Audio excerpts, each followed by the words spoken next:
but he came to me recently about a flood wall, and that's a big deal, isn't it, huh? Big deal, And big deal. And how much Thank you money, very how much money did you get? $117 million. $117 million, and if somebody else would have come, they would have gotten $2.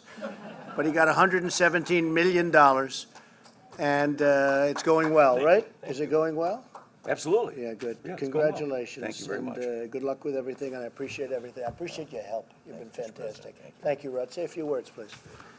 Mr. President, Ivanka, Labor Secretary Acosta, and Commerce Secretary Ross, welcome to the 1st District of Iowa. And I don't mean to put the pressure, Mr. President, on Secretary Ross, because I know he's got a lot on his plate, but we made a bet in Air Force One on the way out here, a steak dinner, correct, Mr. Secretary? Correct. On getting a deal done with Mexico in the next 90 days, That's right. correct? Yes. And I fully plan on buying you a steak dinner. I'd like to thank you, Mr. President, for your leadership on our economy. We are now growing at over twice the rate that we were under former President Obama, and it's due in large part to your leadership. Thank you very much for that, Mr. President. Thank you very much.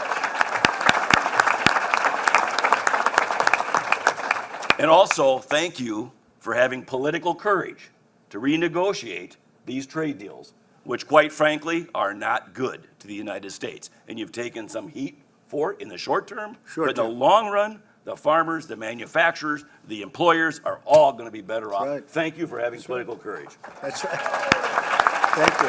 You're right. Thank you.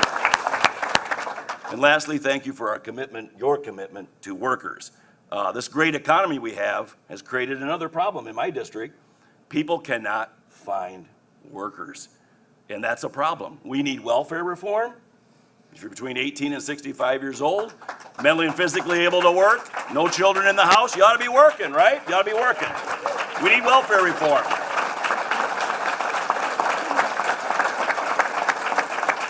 And we need immigration reform. We need more legal immigration reform. We need worker visas, temporary worker visas in the ag area. So we need more workers here. And lastly, we need workforce development.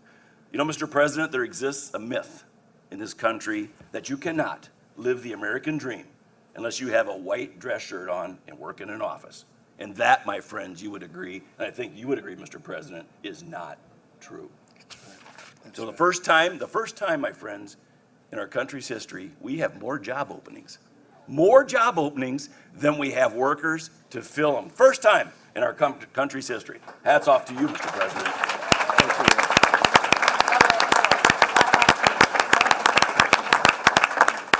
So I'm confident that Mr. President and his team and Ivanka will solve our workforce problems and get more people so we can achieve what Secretary Mnuchin and I discussed over a year ago, and that is 4% economic growth. But we need the workers, and they need to be trained to do it. And I think this quarter, Mr. President, we're going to have a pretty good GDP report. Well, on Friday, numbers come out, and I don't know what they are, but there are predictions from 3.8 to 5.3. And if somebody would have said that when I was running, if I would have ever even thought that. And, you know, I've been saying, frankly, we're going to do awfully well. But nobody thought we were going to be this great. We've already hit 3.2%. When I took over, those numbers were bad, and they were heading in the wrong direction because of regulation. No, really, the taxes were too high. People were leaving the country. Companies were leaving the country. Jobs were, forget it. They were really being abandoned. And other countries, frankly, were taking advantage of the United States. You know that, Rod? So we stopped that. But please, go ahead. Well, that's the big points I wanted to make. And I just wanted to say, Mr. President, my parents had 10th grade educations. And I valued education, got an education, worked my butt off, and became a self-made entrepreneur who lived the American dream. Right. And I think this is all about the American dream. And became one of the great congressmen, too, that I can tell you. One of the most effective people in Congress. So thank you very much.